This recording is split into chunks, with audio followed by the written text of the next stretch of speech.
everybody, welcome or welcome back to my channel. My name is Asia. I am a spiritual growth coach, and in this video I wanted to really explain healing, how healing actually works, the process of healing, and all of that jazz.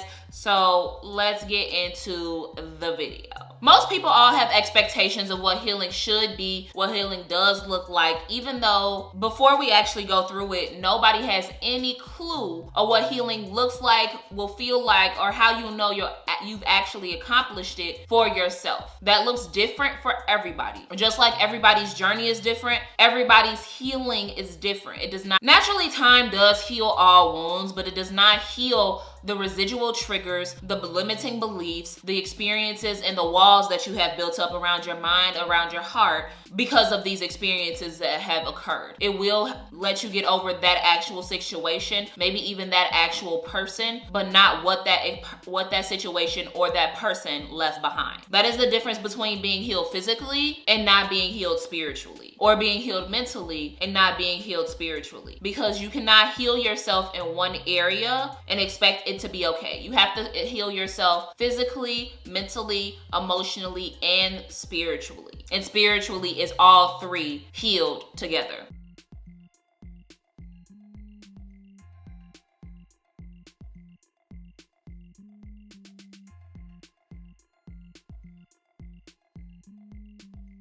In my video of why you're feeling so emotionally exhausted that I posted recently, I first touched on the idea of emotional intelligence. And emotional intelligence cannot be obtained without emotional healing. The direct definition of emotional healing is the ability to acknowledge events and circumstances in our lives that may hinder us from moving forward. It is a process that allows us to take control of our thoughts, emotions, and feelings. I really like this definition because I thought it was very straight to the point and very easy to understand. But taking control of does not mean suppressing. It does not mean holding on to. It does not mean even accepting, because you can't accept it without actually healing from it. And overall does not mean trying to change the emotion. It means trying to understand it and understanding why it happened, why it was necessary, even understanding your part in it. Because you can't fully heal without taking accountability. Accountability is a huge part in your healing process. And accountability is not necessarily to blame. It is to say, okay, say this is a relationship. Okay, I saw the red flags. I chose to ignore them. Therefore, this and that happened. And that is on me. Not that is my fault, but that is on me because I chose to ignore the red flags. Understanding and taking accountability helps aid in your healing. It helps aid in you taking back control of your mind, your emotions, and your feelings. And once you're able to understand it and take accountability for it, that is when you're able to embrace it. That's when you're able to accept it, because you're not trying to suppress it. You're not trying to change it. You're not trying to rework it or change the narrative or bargain. You're not trying to do any of that. You're just accepting it for what it is, what it was, what it contributed to your life, what you've learned from it, healing from that pain so that you do have the opportunity to propel yourself forward and establish growth.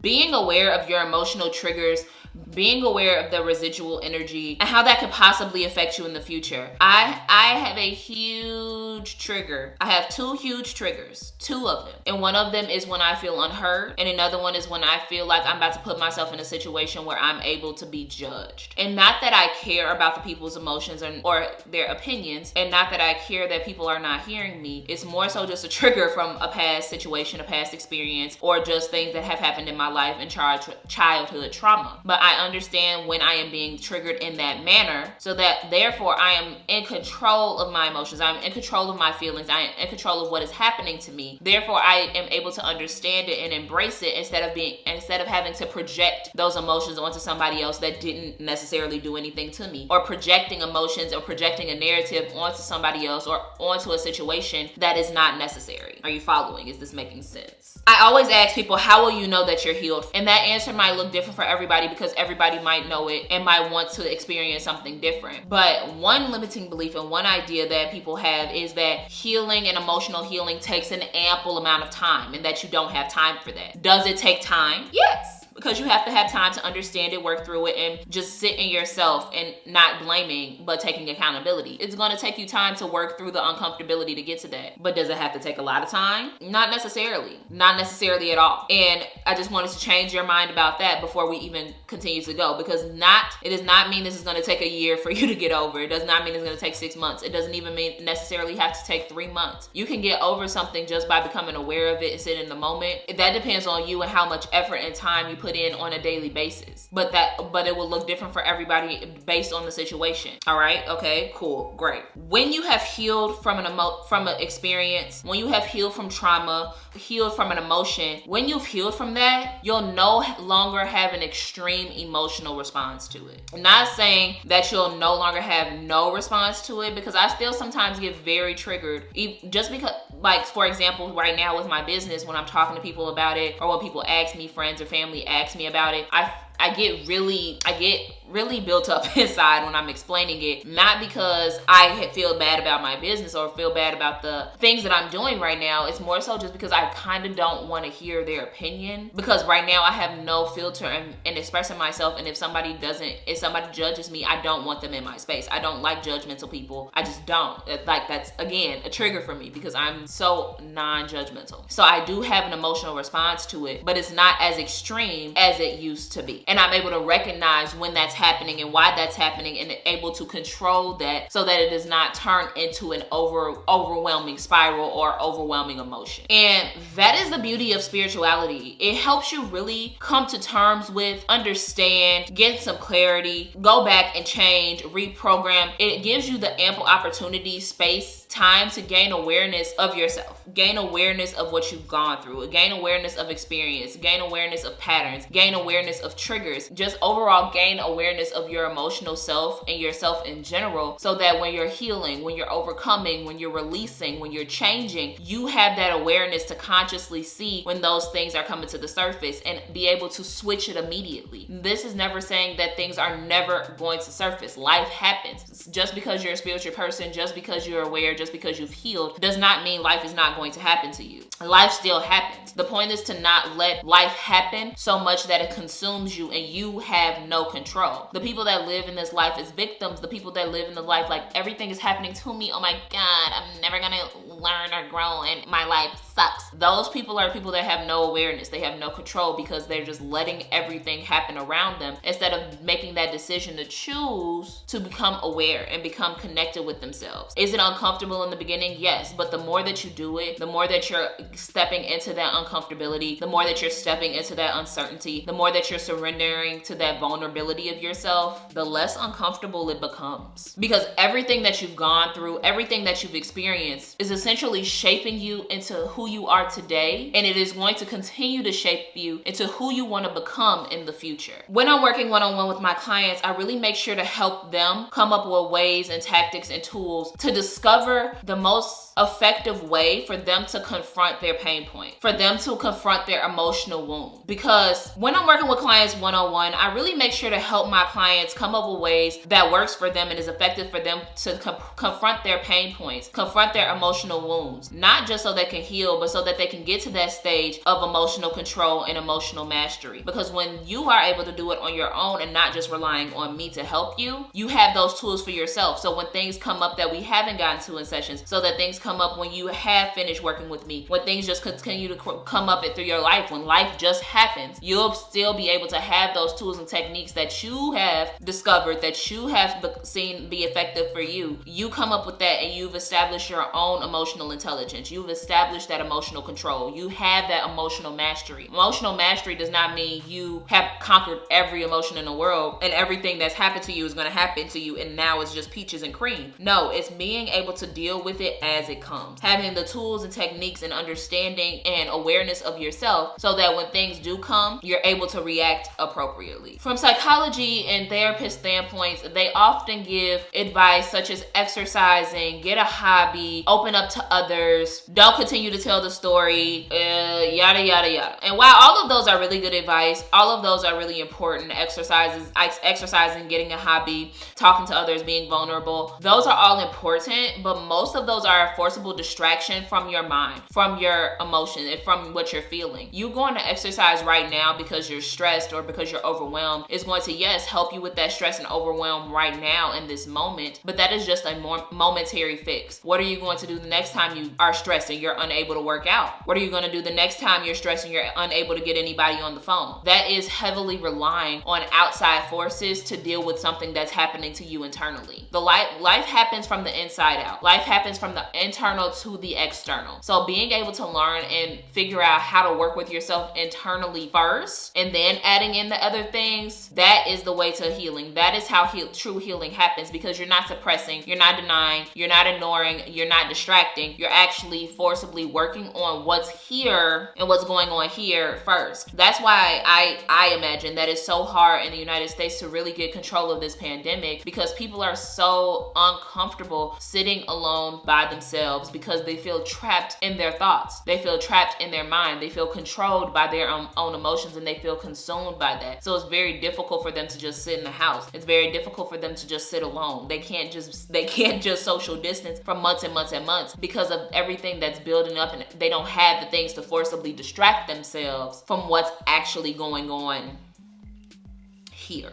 Now I'm going to touch on the 5 stages of emotional suffering. So maybe you don't think you're emotionally suffering. We're about to find out. Maybe you have a friend that needs that. We're going to find out. So the first stage of emotional suffering is a personality change. When you've been emotionally suffering for so long, or when you've been going through some things for so long and they start to catch up to you, your personality begins to change. It begins to shift. You begin to not really act like yourself. And why is that? Just because you're dealing with so much and going through a constant battle in your head. It's like one of those video games where one side is fighting the other side, and it's like no one's winning because you're in that constant cycle. Therefore, it affects your external personality. It affects how you see things. It affects what you find funny because you're always in this emotional funk or this emotional drainage. Or like I touched on that video, you just overall feel very, very numb. The second one is feeling overly agitated or angry. Everything gets under your skin. Everything is making you tick. You're just very uncharacteristically angry, anxious, agitated, or moody because you haven't dealt with the things that are continuing to eat at you and eat at your heart. A lot of people become withdrawn. When you become withdrawn, you're isolating yourself. And when you're isolating yourself, it's not like you're taking that time to go in for self-reflection. You're isolating yourself to either lay in the bed all day, either to just binge watch TV. You're still distracting yourself with other forces, but you do not feel like having the energy of other people around you. 4, and this is a big one because I know I had a very strong issue with this, is struggling with self-care or having poor self-care. And self-care is not just bathing yourself. It's not just doing a face mask. It's generally overall taking care of yourself. Maybe you don't eat like you should. Maybe you're or eating bad things. Maybe you're stemming in the sense of substance abuse. Maybe you don't bathe or wash up, or maybe you don't brush your teeth and you're just letting yourself fall apart because you don't have the energy to keep up with that. You don't feel like that's necessary. You don't have the energy to pour into yourself. And that stems from emotional exhaustion. And emotional exhaustion stems from letting your emotions be able to overtake you, consume you. You already know the deal. And number 5 is a stage of hopelessness. Hopelessness is you just feel like nothing is ever going to go right for you. Nothing is ever going to change. This is usually the stage where people get to when they're in an extreme state of depression, and this is where they are, where they're suicidal. They feel like there's no hope left. Nobody understands you. Nothing's ever going to change. This pain is going to be here forever. And when you get to that stage, that's a very scary stage to be in. Not like all of the other stages are not miserable and unhappy and not wanting to, but that one is a very hard stage to come out of because you feel like nothing is going to work for you. So if you've experienced any of this, if you've gone through any of this, even if you're not going through it right now, but you've seen times in your life where you do go into this, or you do have times where you do feel like this, even if it's not every day. If you have any times like this, or even if it's one or the other, you need need to find a way to confront that, find a way to confront that pain, because that is not healthy. And the more it stays and more it develops, the more it is not taken care of, the worse and worse these stages of suffering can get. But there are also stages to emotional healing. One is grief and denial. Grief is your feeling of extreme loss. Even if you left the relationship, even if someone is not passed, even if you're the one that had to let go, you will still feel that sense of grief and loss because you did lose someone. Like when I lost my mom, when you lose a boyfriend, when you lose a girlfriend, even if you're the person that had to break it off, that's still going through a sense of grief because you did lose something. And not only grief, but grief and denial. Denying that it even happened, denying that you had anything to do with it, maybe denying that anything was your fault, maybe denying that anything was their fault, denying that it even happened. This grief and denial stage is just a racking your brain over, and that's just you experiencing it. That's just you going through it in the moment. While the second one is anger. And this is unfortunately where a lot of people get stuck. And that's going back to the stages of suffering where you're constantly getting agitated, you're constantly getting irritated, and you're just constantly always in this state of unpleasantness. And it's hard when you're in an emotional state of healing because it's not necessarily anger at other people. You might be angry at yourself. You might be angry at the person that you lost. You might be angry at the person who made you suffer. Just that general state of anger not only brings down your own personal vibrations and makes you not feel like yourself, it's a place where people get stuck because they don't know how to see past the anger. They don't know how to let it go. They don't know how to overcome it and really let it be acceptance and understand that anger is not going to solve the issue. Anger is just the illusion that that's going to make you feel better, if that makes sense. And I'm connecting the emotional stages of healing to the emotional stages of suffering so that you know that they're one and the same. When you're going through these stages of suffering, you could simultaneously be going through these stages of healing and not even know. But the point of spirituality and growing spiritually and healing spiritually is that the awareness and you knowing what's going on with you, you know what you're experiencing, you know what you're going through. Being that aware is helping you work through it and not just staying here and being like, why me? It doesn't help you do that. The third stage of emotional healing is bargaining. And this is like when you're trying to compromise, when like people are going through the divorce, when they say, okay, well, I won't get a divorce if they leave the chick they were cheating on me with, or I won't stop being their friend if they can show me that they can change, or I won't let this family member go if we just create a respectful distance. Anything, any type of bargaining, any type of compromise, that's a stage of emotional healing. Not that it's making you feel better, but more so it's trying to get you to a place of understanding, and it's getting you to a place of trying to work through and seeing what will work for you to help you get over it. Now, I don't really want people to get stuck in that stage either, because that's you compromising, that's you settling for less, that's you trying to make the emotional pain hurt less in the moment that we are in. Number 4 is depression, and this is where the other half of the people get stuck, where they get stuck in this place of overwhelming sadness and consistent sadness. Depression can very easily turn into a mental illness. It can very easily turn from just everyday sadness to depression to chronic depression that is even harder to work through, even harder to get out of. Because the more you let yourself sit and soak in that depression, the stronger it is going to become. Just like I talked about before on my Instagram stories, is that whatever you give your attention to is going to grow. That's going to manifest. So if you're paying attention and giving your attention to the sadness, giving your attention to this depression, that is what's going to manifest in your heart and in your mind. And the 5th stage of emotional healing is understanding.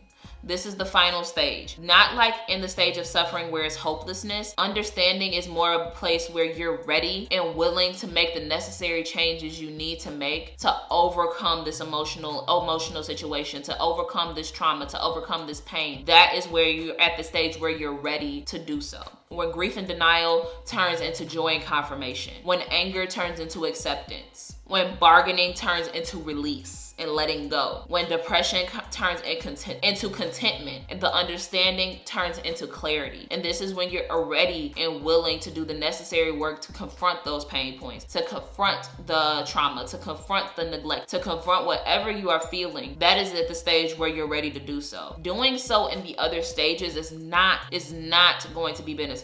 You have to work through all of those stages. We have such complex human emotions. True healing and true emotion emotional healing is very complex, and that's okay. It's supposed to be, because you cannot, without it being complex, you're not going to understand it. It's not going to be a full scope of understanding. There's going to be more suppression, more just pushing down and ignoring, instead of being able to understand and going through all of those steps, going through all of those emotions. Because once you go through all of those emotions, you're understanding every single aspect of why you felt the way you felt about that experience, about a situation, about a loss, whatever the case may be. Going through those steps are necessary. Not necessarily the steps of suffering, but the steps to emotional healing, those are necessary to go through to gain that spiritual awareness. Because if you do not have this emotional healing steps, you're not going to get to the stage of understanding. And getting to the stage of understanding is a mental thing, because in order to heal here, you also have to heal here. And once you've healed both of those, then you're ready to work on your physical body. That's when the exercising and things come in. That's when the getting the hobby. That's when being able to exert yourself to other people. That's when that comes in. Everything has a role to play. Everything has a place. Everything works in divine timing, and it works together like a perfectly well-oiled machine, harmoniously and effortlessly. And that's how it's supposed to work. And that's the place where you're going to get to true emotional healing, true spiritual healing, true healing, and healing yourself fully. So I've been talking for quite some time. I hope that this was helpful and helped you understand the process of healing and how you can get to your own personal healing. I do help my clients one-on-one specifically with this, because this is a true